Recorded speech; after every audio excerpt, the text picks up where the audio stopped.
دریائے نیل کے نام حضرت عمر رضی اللہ تعالیٰ عنہ کا خط۔ مصر میں زمانہ جاہلیت سے یہ دستور چلا آ رہا تھا کہ جب بھی دریائے نیل ٹھہر جاتا یعنی خشک ہو جاتا تو ایک حسین اور خوبصورت لڑکی کو قتل کر کے دریا کے حوالے کر دیا جاتا، تو دریائے نیل پھر حسب معمول چل پڑتا۔ حضرت عمر رضی اللہ تعالیٰ عنہ کے دور خلافت میں جب مصر فتح ہوا اور حضرت عمرو بن العاص رضی اللہ تعالیٰ عنہ وہاں کے گورنر مقرر ہوئے، تو اس وقت بھی حسب معمول دریائے نیل کی روانی ختم ہو گئی اور وہ ٹھہر گیا۔ اس موقع پر حضرت عمرو بن العاص رضی اللہ تعالیٰ عنہ سے لوگوں نے اس دستور کا ذکر کر کے اس کے مطابق عمل کی اجازت چاہی۔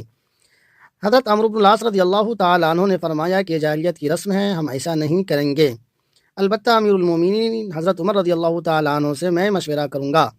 چنانچہ حضرت عمرو بن العاص رضی اللہ تعالیٰ عنہ نے امیر المومنین کو خط لکھا اور اس واقعہ کی پوری تفصیل بیان کر کے مشورہ چاہا۔ امیر المومنین حضرت